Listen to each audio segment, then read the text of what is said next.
we're back online.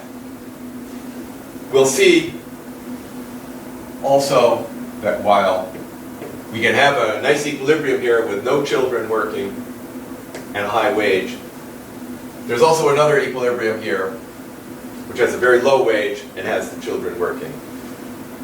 And this is a stable equilibrium for the same reason that we talked about before.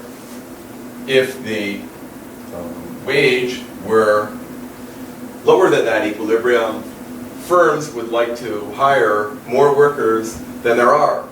Children, potential workers, as well as adults. That's going to put upward pressure on the wage. Similarly, if the wage were higher, families would like to have more of their family members, including children, working than firms are finding profitable to employ. And so that's going to put downward pressure on wages as families that need to have more family members work offer to work for less. This is just unstable because anywhere we have a starting wage above this level, we're going to shoot all the way up to this equilibrium. Similarly, if we have a starting wage that is just a little bit below this equilibrium, we're going to be shooting all the way down to this bad equilibrium here. So that's the case of multiple equilibria. And eraser is on the floor. I'm going to take out these arrows so we can see this better now. Now we can see that there can be cases, and this is such a case, in which banning child labor is the right thing to do immediately, rather than later after we can put in place the complementary policies, right? Because suppose we start at this bad equilibrium, and suppose that right now the government can decree child labor is illegal, and suppose that that decree can take place and it's initially enforceable. That means the labor supply curve is just this willingness of the adults to work. And then we go right to this equilibrium, right? Because this is the demand curve.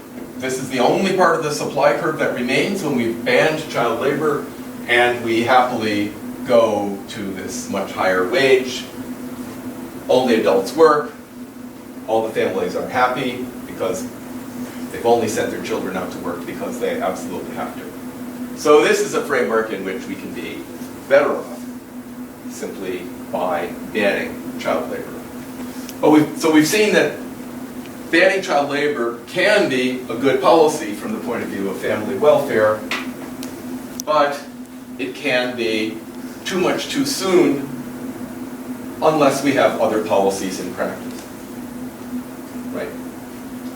So,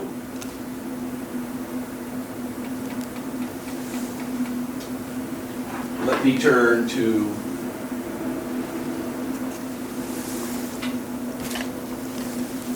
policies.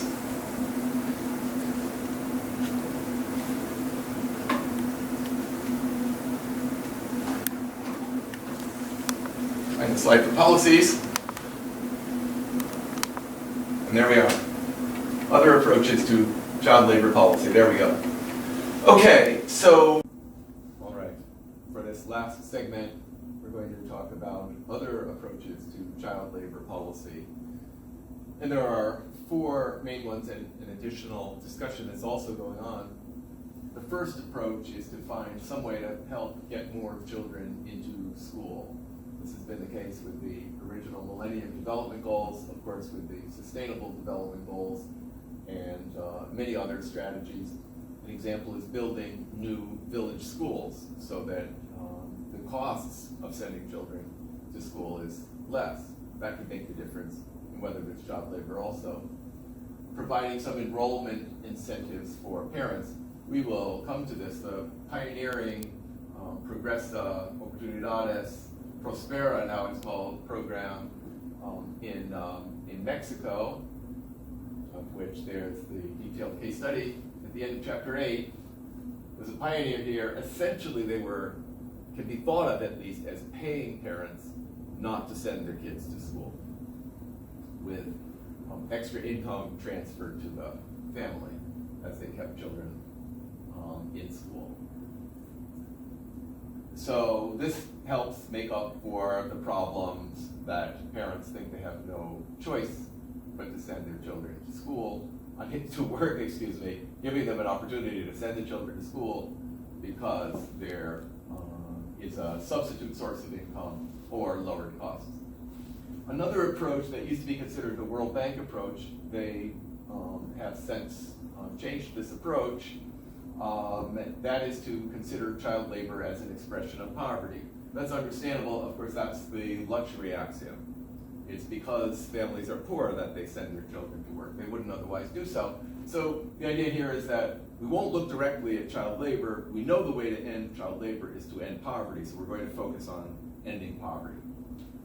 Well, this is not a World Bank approach anymore. You will sometimes certainly hear it, but the notion in general is that that's an awfully long time to wait. So we have children who are working now and poverty that won't be eliminated in the next 5 years. So this is just not a sufficient answer. Another approach associated with UNICEF says that if child labor is inevitable, let's just be realistic and do the very best that we can for the children.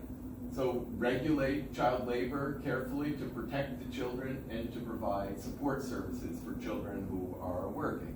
So for example, UNICEF has worked with employers of child labor to have an agreement that a certain amount of time every day is time for the children to have on-the-spot education, such as supplied by NGOs and so on. Of course, banning child labor is what we would like to do, but if that's impossible or not workable or carries with it other problems because family income is so low, the idea is that you ban child labor in its most abusive forms. Surely we can do that.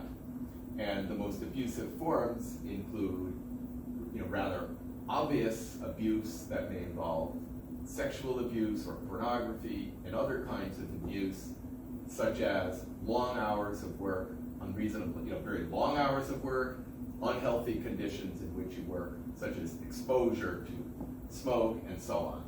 And so there is a UN treaty on this. The International Labor Organization is the branch of the UN that deals with labor related questions.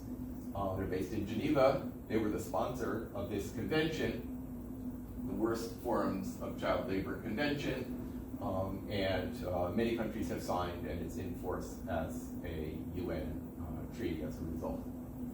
So one final point, some of my friends and people I know and others have what's called an activist approach that says, if there's a country out there that has child labor and won't stop it, we'll have trade sanctions. We just won't buy products from that country.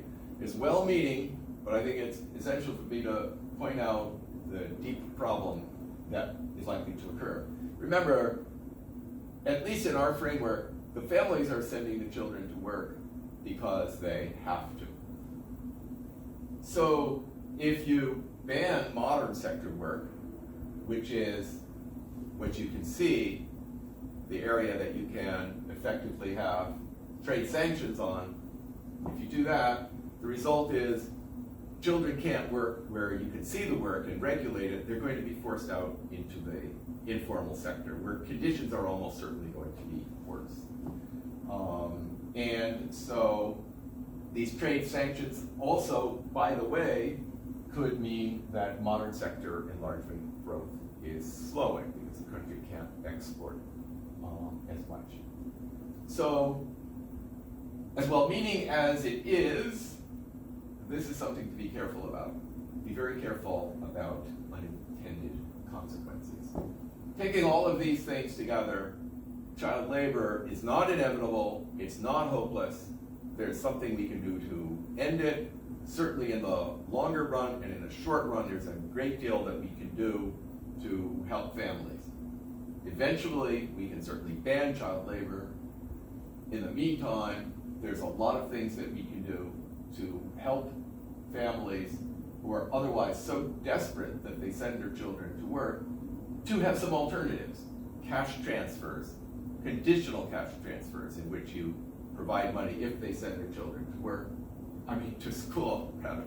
Provide money if they send their children to school that makes up for the money they would have made if they worked, and so on.